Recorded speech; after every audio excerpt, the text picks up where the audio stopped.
Karena Jokowi 3 kali berturut-turut itu membuat KPK menjadi hancur, turun, dan merosot. Satu, panitia seleksi dibikin oleh Pak Jokowi. Dan panitia seleksi itu bertanggung jawab atas nama Presiden menghasilkan pimpinan KPK. Yang kedua kan perubahan Undang-Undang KPK. Pak Jokowi mengatakan akan bikin perpunya macam-macam, sama sekali tidak. Terus yang ketiga yang juga jadi penting, pemberantasan korupsi kan itu harus punya roadmap. Roadmap bukan sekedar rencana kerja, tapi rancang bangun pemberantasan korupsi. Pak Mahfud membuka kasus korupsi, ada potensi putaran uang yang ada di Departemen Keuangan 349 triliun. Apa kabarnya itu? Hilang begitu saja. Hilang. Bahkan sebagian dalam diskusi-diskusi di kamar-kamar kecil mengatakan itu nggak mungkin selesai karena sebagian dari anggota yang ada di dalam tim yang dibangun oleh Pak Mahfud itu orang yang diduga terlibat.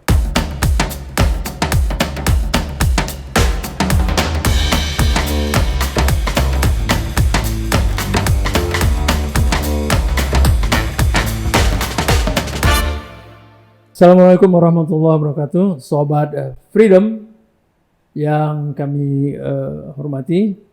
Jumpa lagi kita dalam bincang-bincang Freedom Talk. Kali ini tamu kami orang yang pernah mengelola Komisi Pemberantasan Korupsi. Namanya Bambang Wijayanto. Nah, beliau sudah malang melintang untuk urusan pemberantasan korupsi semasa menjadi Wakil Ketua KPK, Mas Bambang. Ya itu 2011, 2015. Baik. Nah, ini korupsi ini pemberantasan korupsi kan menjadi top terus ini. Ya.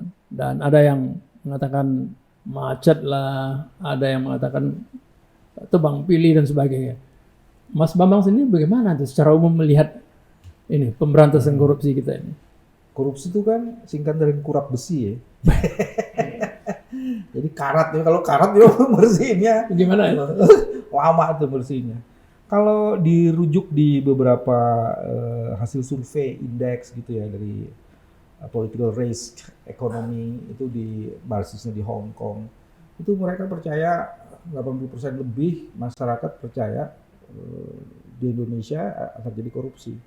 Kalau merujuk global barometer corruption juga gitu. Jadi memang masyarakat percaya bahwa korupsi ada. Jadi itu bagian yang pertama. Terus yang kedua kalau mau dilihat dari angka statistik itu sebenarnya itu juga kasus korupsi luar biasa besarnya. Nah, performance KPK kali ini kan memang tidak begitu bagus. Jadi dia tidak bisa menunjukkan grafik korupsi yang pemberantasan korupsi yang bagus ya. Dan ini dilihat dari indeks perception indeks soal korupsi juga akan turun kan. Turunnya nggak kira-kira 4 poin kan dari 38 ke 34, dan itu artinya sejak awal Pak Jokowi jadi presiden 8 tahun yang lalu, 9 tahun yang lalu sampai sekarang itu sama tuh, jadi di titik nol lagi. Waktu zaman SBY naik, setelah itu balik lagi ke titik nol.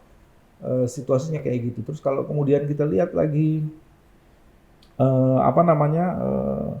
fakta-fakta korupsi, klik frasa kata korupsi di Google, itu akan muncul ribuan, mungkin bukan ribuan, jutaan informasi itu. Betul. Yang paling mutakhir, yang paling mengerikan korupsi di desa sebenarnya. Jadi ini korupsi sekarang tidak lagi main di departemen, kementerian, macam-macam. Itu sekarang sudah masuk ke desa. Dan itu banyak sekali, angkanya mulai tinggi. Makanya begitu di desa kan ada perubahan sekarang ya. Dengan adanya undang-undang desa yang akan saya lupa udah diketok atau belum, maka masa jabatan kepala desanya meningkat. Terus kedua, alokasi anggaran juga meningkat. Terus kemudian kontrol terhadap penggunaan itu juga lemah. Jadi marak, dan itu trennya udah mulai naik lagi. Jadi Mas Bambang, apa yang Anda lihat ke depan ini pemberantasan korupsi? Makin lemah atau ada harapan? Kalau dilihat, kalau saya menggunakan pernyataannya Pak Mahfud saja, korupsi di sini derajat kualifikasi magnitude-nya itu sebenarnya jauh lebih tinggi daripada zaman Orde Baru. Ini pernyataannya Pak Mahfud. Kalau menggunakan pernyataan orang yang sekarang dalam posisi Menko aja, kondisinya seperti itu. Dan kalau kemudian kita melihat kualifikasi jenis korupsi yang kita lihat dari ini ya, mulai dari bagaimana nikel yang tiba-tiba ada 5,3 juta ton tidak ada di diketahui. Cina, padahal kita nggak ada dalam ini kita. Terus ada penyedotan pasir laut, itu luar biasa sekali. Belum ngomong sumber daya alam. Misalnya yang terakhir lagi pemutihan kelapa sawit itu dahsyat itu. Dan semuanya itu kalau mau disatuin ya, itu disebut dengan state capture corruption. Jadi negara diduga terlibat, punya potensi terlibat di dalam seluruh persoalan korupsi itu. Jadi artinya bisa dipersepsikan semakin banyak orang yang menguasai negara ini yang sekaligus melakukan korupsi. Ya betul. Dan itu tambah mengerikan sih ya, karena kan modus operandinya juga berkembang luar biasa kan. Misalnya, Contoh misalnya Pak Mahfud membuka kasus korupsi atau potensi putaran uang yang ada di Departemen Keuangan 349 triliun. Apa kabarnya itu? hilang begitu saja. Ya? Hilang. Bahkan sebagian dalam diskusi-diskusi di kamar-kamar kecil mengatakan itu nggak mungkin selesai karena sebagian dari anggota yang ada di dalam tim yang dibangun oleh Pak Mahfud itu orang yang diduga terlibat atau punya bagian dari keterlibatan dari itu. Jadi nggak akan mungkin. Terus sampai sekarang nggak pernah kita mendengar lagi tuh. Kalau Pak Mahfudnya sendiri, Anda yakin memang betul-betul pure dia betul-betul ingin untuk memberantas korupsi? Pak Mahfud kalau melihat dari sisi aktivismenya ya dia ingin seperti itu. Tapi kan kita juga tahu bahwa kalau kemudian dia ingin menyelesaikan masalah korupsi dan kemudian dia tidak selesai dan menjanjikan itu, saya tidak menuduh dia melakukan tindak korupsi, tapi kan tindakannya bisa disebut dengan kualifikasi koruptif. Membiarkan. Ya, artinya mana pertanggungjawabannya gitu kan? Jadi tidak menuduh Pak Mahfud melakukan korupsi, tapi tindakannya bisa koruptif kalau dia punya program-program yang katanya memberantas korupsi, kemudian itu tidak dilaksanakan sesuai dengan apa yang dijanjikan.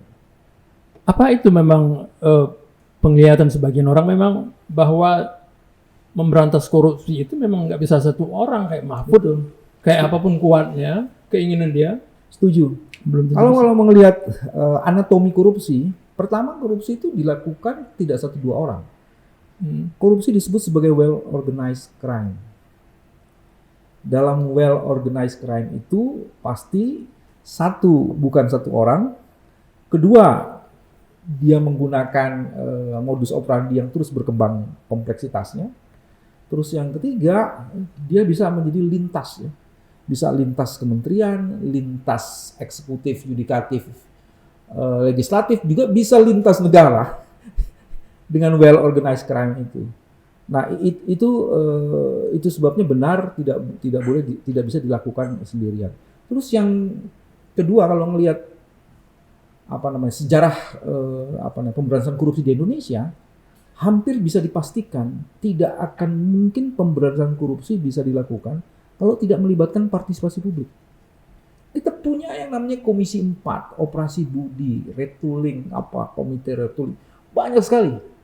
Tapi kemudian kalau dia tidak melibatkan partisipasi publik, itu dia cuma jadi ini saja, vas bunga itu institusi itu. Dan persis di periode KPK sekarang ini memang ada masalah itu, pelibatan partisipasi publiknya tidak optimal. Padahal di dalam pasal 1 Undang-Undang KPK disebutkan pemberantasan korupsi itu adalah tindakan yang bersifat represif, prevention, dan pelibatan partisipasi publik. Seperti apa misalnya partisipasi publik itu kan publik sudah berteriak-teriak keras juga kan, misalnya pelemahan KPK, Jokowi ini memang kerjanya melemahkan KPK. Ada banyak sih sebenarnya. Saya mau kasih tunjuk misalnya satu ya.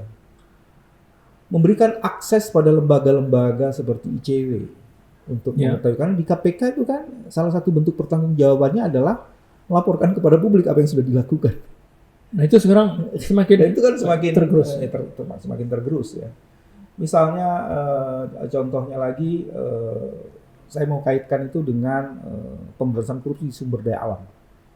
Sejauh mana sih kita punya kemampuan mendetek seluruh kerusakan dan pencemaran lingkungan yang ada di Indonesia ini? Nggak bisa kan? Nah, lembaga-lembaga swadaya masyarakat itu punya peran yang sangat strategis sekali. Dulu dalam periode kami 2011, 2014, 2015 itu kita panggil itu kerjasama dengan semua stakeholders yang berkaitan dengan sumber daya alam.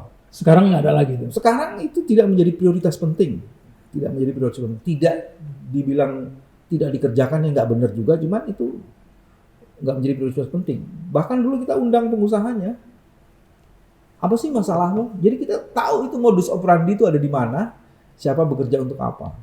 Ini mengerikan. Kalau kita tidak melibatkan partisipasi publik, agak mimpi kita bisa melakukan pemberantasan korupsi. Itu titik terkuatnya itu di mana, Mas? Kelemahan itu di presiden atau di bawahnya kejaksaan, KPK atau pengadilan? Kita bisa bikin Kepolisian. leveling, nggak bisa menunjuk salah satu aja. Misalnya gini, Presiden tidak bisa membebaskan diri yang menyatakan bahwa ini KPK pemberantasan korupsi, penjurunya, nggak bisa ngomong begitu. Di mana-mana negara yang ingin melakukan pemberantasan korupsi dengan sangat dahsyat, maka pimpinan politiknya, dalam hal ini presiden, itu harus tone from the top tuh jadi penting gitu. Kalau tone-nya dia harus di depan. Sekarang dia di belakang atau sembunyi-sembunyi? Nah itu, kalau di belakang. Kalau kemudian orang menduga dia ikut bermain kan jadi susah juga kan? Diduga ikut bermain kan susah juga. Ya itu UPD Labadori kan itu ya. Jadi kalau dilihat, satu, tetap presiden bertanggung jawab pada upaya pemberantasan korupsi. Isunya apa? Tone from the top. Ya, kalau kepalanya sudah busuk, sudah sulit. Terus yang kedua, terus ada penjurunya kan. Penjurunya itu di sini adalah KPK. Nah, KPK-nya harus orang-orang yang punya integritas yang taruh di situ. Ya, kalau kecerdasan itu bisa diasah, tapi orang yang near integrity masuk menjadi pimpinan KPK, ini dia sedang menghancurkan kehormatan KPK kan. Jadi sekarang KPK itu tidak ada orang yang berintegritas, termasuk Firly sendiri gitu. Saya menduga kalau saya ngomong begini berarti saya ininya kepimpinan KPK-nya. Di pimpinan KPK-nya dalam seleksi yang kemarin itu ada banyak masalah. Orang tidak cukup umur dinaikin juga. Diloloskan. Orang yang pernah jadi deputy dan punya cukup banyak masalah dengan integritasnya dilolosin juga. Nah ini kan bermasalah itu. Ada 1-2 orang yang cukup baik ya, cuman saya nggak tahu, nggak bisa mengukur ininya. Kemudian beberapa penyidik senior seperti Karyoto dipinggir-pinggirkan gitu. Itu kalau saya Karyoto masih so-so lah. Tapi model novel Baswedan gitu yang integritasnya sudah teruji kan. The real McCoy ya, orang. Jadi di TWK-kan jadi istilahnya. Jadi orang-orang yang baik yang memang lugas dalam pemberantasan korupsi itu disingkirkan. Ada orang-orang yang cukup baik hari ini, cuman kan orang-orang itu berbeda dengan novel mungkin posisinya. Kalau dia nggak suka dia bilang tidak. Kalau orang sekarang mungkin pola menghadapi ininya dia tidak suka. Cuman dia mungkin tidak mengatakan tidak, dia tidak kerjain aja gitu kan. Masih ada orang-orang baiknya di level-level penyidik gitu. Tapi juga kalau lihat terakhir ini kan ada suap penyuap di dalam KPK sendiri kan jadi ngeri kan. Walaupun itu akhirnya ketangkep ya, dan sebagian sebenarnya ditangkap oleh orang-orang yang sekarang disingkirkan gitu. Oke. Masih ada nggak orang-orang yang berintegritas? Masih ada. Kalau menurut misalnya saya, siapa? Teman-teman penyelidik dulu kami pernah bikin yang disebut dengan penyidik independen. Maksudnya penyidik independen? Penyidik independen itu dulu yang namanya penyidik itu harus polisi kan? Iya. Atau kejaksaan. Nah, waktu di KPK karena KPK itu special body, maka kemudian kami membangun penyidik independen. Penyidik independen itu orang yang bisa saja latar belakangnya itu sains, komputer. Okay. Tapi terus kemudian kita bangun kompetensinya di bidang penyelidikan dan penyidikan. Sehingga kemudian kita mempunyai spesies baru penyidik. Nah itu sebabnya kalau orang-orang akuntan, sebagian mereka dari BPKP. Nggak mesti dari polisi. Tidak harus sarjana hukum, tidak harus dari kepolisian. Nah spesies baru ini menjadi menarik. Waktu membongkar korupsi di Departemen Agama misalnya, itu ada penyidik kami yang memang latar belakang S1-nya itu sastra Arab, jangan salah gitu. Karena ngomong soal perjanjian muhasasah macam-macam begitu, bacaan bahasa Arabnya harus dikirim juga ke sana kan untuk berkomunikasi dulu. kayak gitu. Ketika membongkar kasus kalau simulator kan itu harus dihitung kan, harus dibongkar simulatornya. Itu kan kerjasama dengan ahli-ahli dari ITB. Ini harus ada orang yang paham soal teknis gitu kan.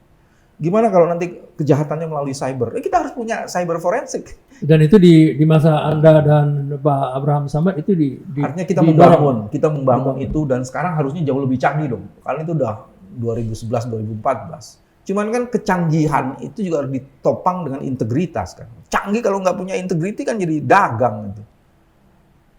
Sekarang kayak makin parah KPK, gimana menurut Anda? Kalau saya menggunakan, kami prihatin. Ya.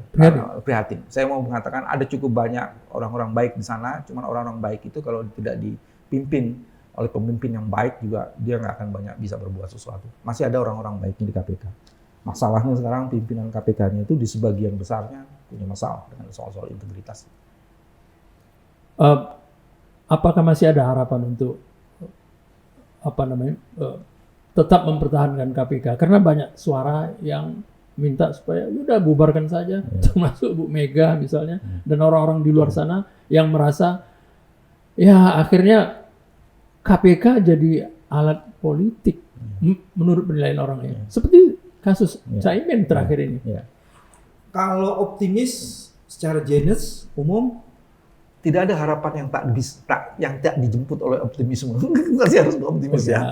Kayak itu setuju ya. Nah, sekarang diletakkan di KPK, ada elemen-elemen yang cukup baik.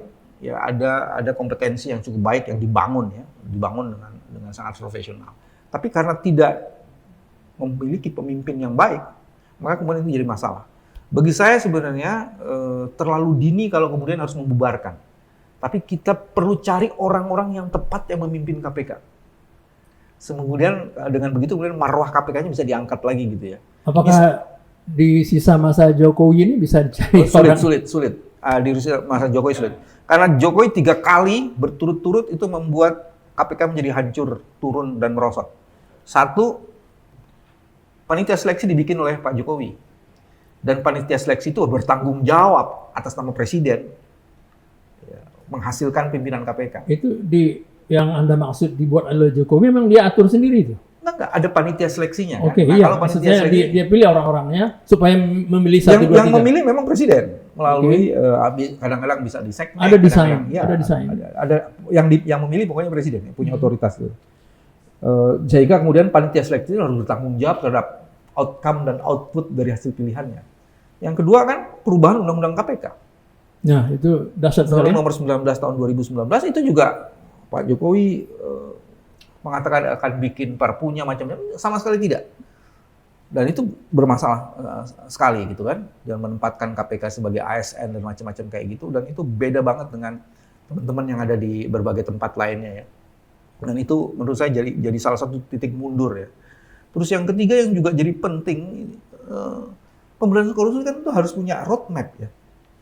Ya pastilah rencana kerja ya kan? Iya, roadmap bukan sekedar rencana kerja, tapi rancang bangun pembangunan pemberantasan korupsi. Apa duluan, kemudian tahap berikutnya dan sasaran akhirnya. Contoh misalnya, simpel saja.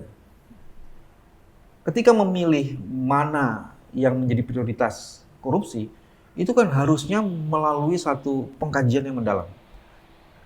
Contoh, APBN kita itu yang paling besar di mana sebenarnya dialokasikan. Kalau pakai strategi follow the money, kira-kira di tempat itulah korupsi paling besar gitu. Misalnya kayak gitu ya.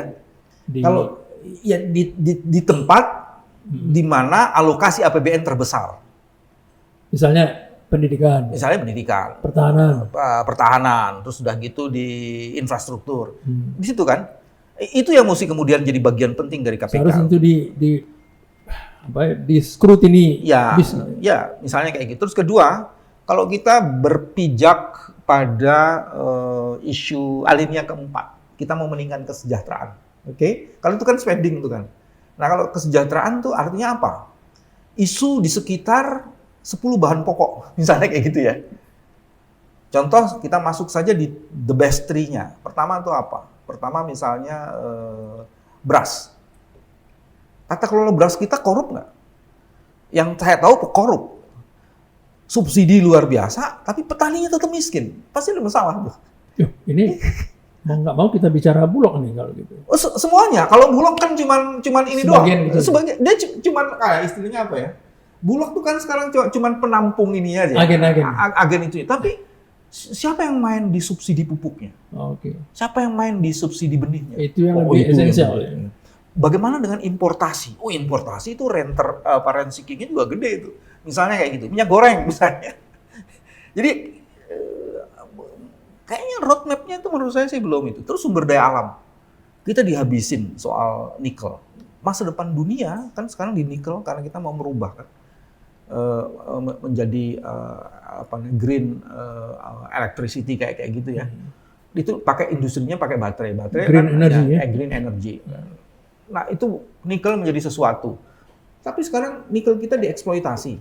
Ya, ada perdebatan soal kita nih mau bangun hilirisasi atau industrialisasi, itu kan konsep yang beda itu. Nah, di situ kemudian kita harus konsentrasi banget. Kita mau main apa? Ada yang orang lupa. Semua yang saya bilang itu lebih kepada spending. Bagaimana dengan revenue? Itu yang terjadi dalam kasus pajak. Cukai, pajak. Kita punya, Bang Asyari, kita ini punya di sini ya. Nomor 2 garis pantai terpanjang di dunia. Selain Kanada, Indonesia nomor 2. Terus, sekarang kalau saya tanya sama pemerintah, kita punya pelabuhan berapa banyak? Oke, kita definisikan secara operasional. Pelabuhan itu yang mempunyai infrastruktur kesyah bandaran. Pelabuhan tikusnya jangan-jangan 5-6 kali lebih banyak daripada itu. Dan hampir sebagian besar penyelundupan itu melalui itu. Bagaimana kontrol kita terhadap garis pantai yang panjang itu? Kalau kita tidak mampu, sebenarnya kita sedang menjadikan negara Indonesia adalah pusat penyelundupan terbesar di dunia. Garis pantai kita paling panjang. Bagaimana mengontrol itu? Jangan-jangan sudah memang dari Nah, dulu sudah sudah terjadi. terjadi itu. ya? Oke. Dan kalau kita ngomong di penyelundupan itu 9 bahan pokok, kalau kemudian saya switch sedikit dengan drug, ngeri bos. Luar biasa. Penyelundupan drugs melalui, ngeri. Ini lihat kasusnya Teddy Minahasa kan, dalam satu percakapan dia mengatakan, oke, kasih saya 100M atas kiriman barang yang nilainya 100M. Jadi ngeri sekali itu. Nah, dengan kondisi yang ada di KPK sekarang ini, ada pelemahan lah, ada tebang pilih dan sebagainya, kekurangan kelengkapan, integritas dan sebagainya. Nah, sepertinya memang nggak punya harapan ya. Kita susun aja ya roadmap-nya ya, seolah-olah nih kita mau jadi kabinet penyusun roadmap. Bagian pertama yang mesti dilihat adalah pemberantasan korupsi tidak bisa dilakukan dengan hanya penindakan saja. Tapi meniadakan penindakan itu fatal. Jadi harus pencegahan, penindakan, dan pelibatan partisipasi publik. Oke, 1. Terus kedua, bagian kedua yang kita mesti mulai, hari ini kita punya informasi itu bertebaran. Informasi itu maksudnya gini, kita tidak mengintegrasikan sistem informasi mengenai kita. KTP sendiri, SIM sendiri, paspor sendiri, kartu listrik sendiri, macam-macam. Itu kalau disatukan menjadi single identity number, itu menjadi sesuatu. Dengan itu kita bisa mengontrol kan. Terus udah gitu kita perbaiki laporan harta kekayaan penyelenggara negara. Sekarang ini apa? Itu kan Laporan satu itu hanya untuk penyelenggara negara saja dan sifatnya administratif. dan itu pun kayaknya laporan itu banyak manipulasi. Itu yang saya bilang administratif, bahasa ini saya administratif kalau nggak mau disebut manipulatif.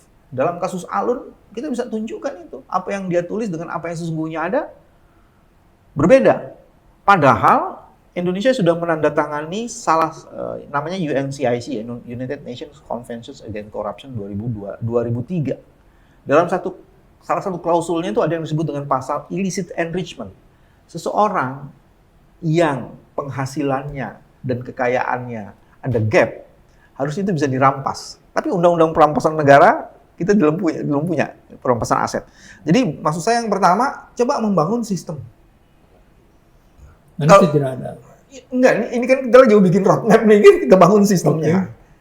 Sistem itu kita bangun. Setelah itu baru kemudian gap orang penghasilanmu berapa, kekayaanmu berapa itu harus mulai diperiksa dong. Dan teman-teman yang pengusaha juga kita bisa periksa sebenarnya kan. Dia punya omsetnya, putarannya berapa, terus keuntungannya berapa, bayar pajaknya berapa, kan itu bisa semuanya kan bisa dihitung. Bukan ingin menggembosi yang udah besar, tapi membuat proporsional itu. Nah, kalau kita main di isu follow the money di situ, maka kemudian kita bisa beresin. Terus kemudian kita mulai lagi dengan misalnya, oke, yang mau diberesin di kementerian mana? Oke, di kementerian yang tadi, the best three, yang ngurusin spending yang terbesar. Artinya zero game soal zero tolerance di situ harus diberesin. Ditegakkan. Diberikan dia insentif gaji yang memang memadai, itu bisa dihitung semuanya. Tapi kemudian in case ada masalah, miskinkan dia. Jadi bukan taruh dia di tahanan, semakin lama di tahanan karena dia dengan uang yang ada itu dia bisa membeli sistem keadilan itu kan. Miskinkan dia sehingga dia tidak punya lagi dana untuk membeli sistem keadilan itu. Karena pasar gelap ketidakadilannya kan luar biasa banget ya. Misalnya kayak gitu ya. Dan itu bisa kita bikin sih sebenarnya. Baik Mas Bambang Wijayanto, terima kasih banyak atas pencerahannya. Dan Sobat Freedom Talk, jumpa lagi di kesempatan berikutnya. Assalamualaikum warahmatullahi wabarakatuh.